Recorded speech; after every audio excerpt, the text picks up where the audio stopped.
Assalamualaikum warahmatullahi wabarakatuh. Perkenalkan, nama saya Wahyu Aji Prabowo, NIM D600 180 130. Di sini saya akan menjelaskan tentang ACC paham pemrograman komputer pada modul 4. Yang pertama itu website dinamis. Website dinamis merupakan suatu website di mana data atau kontennya dalam website tersebut dapat berubah-ubah, di mana kita dapat menambahkan, mengedit, atau menghapus suatu data pada website tersebut.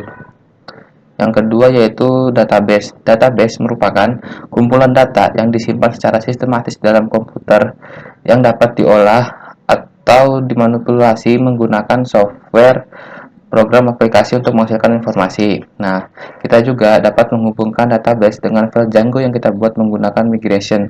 Nah, dengan menggunakan migration ini, kita dapat mudah untuk mengubah data di dalam database sesuai dengan skema perubahan yang kita buat.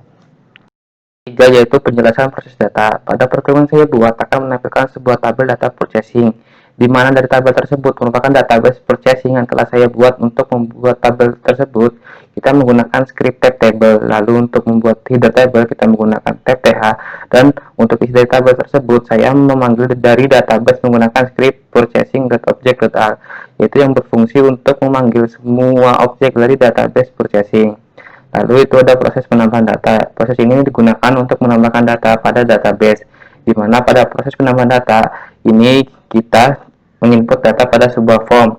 Nah, untuk membuat form tersebut kita menggunakan script type form, lalu klik tombol kirim agar data tersebut tidak masuk ke dalam database. Nah, untuk membuat tombol kirim tersebut kita menggunakan script type button dengan tipenya submit.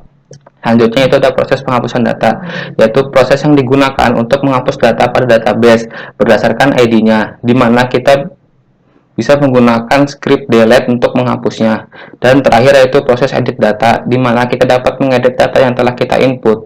Nah, proses edit data ini hampir mirip dengan proses penambahan data, yang beda hanya pada saat penginputan data, di mana pada proses edit data ini kita tinggal mengedit data yang telah kita input sebelumnya. Nah, script yang digunakan yaitu processing.object.get, yaitu untuk mencari data yang telah diinput sebelumnya berdasarkan ID-nya agar bisa kita edit. Yang keempat yaitu review program yang saya buat, di mana program yang saya buat yaitu tentang menu dashboard, di mana pada menu dashboard itu terdapat dua halaman, yaitu halaman tabel yang akan menampilkan tabel ini dari database, dan yang kedua yaitu halaman form yang digunakan untuk menginput data pada database yang nantinya akan ditampilkan pada halaman tabel.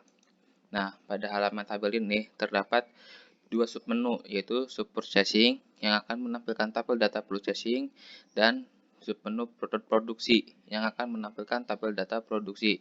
Jadi pada program ini saya membuat dua database, yaitu database untuk purchasing dan database untuk produksi. Nah, di sini pada tampilan purchasing, di sini terdapat tabel yang berisi tentang nomor, kode barang, nama barang, jumlah supplier, harga per unit, dan aksi. Nah, hasil ini merupakan dari tampilan database yang saya buat.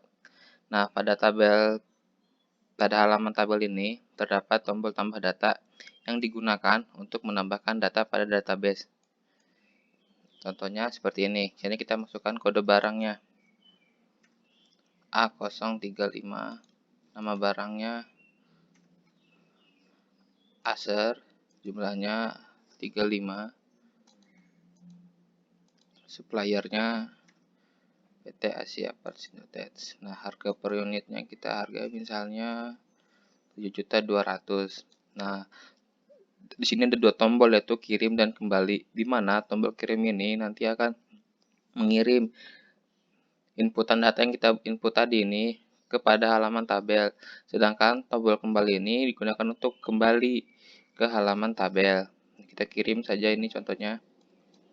Kirim. Nah, di sini sudah terdapat tambahan data, yaitu dengan nomor kodenya A035, nama partnya Acer, jumlah 35, supplier PT Asia Part, dan harganya 7.200.000. Nah, di sini juga terdapat tombol hapus dan tombol edit. Nah, tombol hapus ini digunakan untuk menghapus data, sedangkan tombol edit itu menggunakan untuk mengedit data yang telah kita input. Kita contohkan edit. Nah, di sini kita edit contohnya 30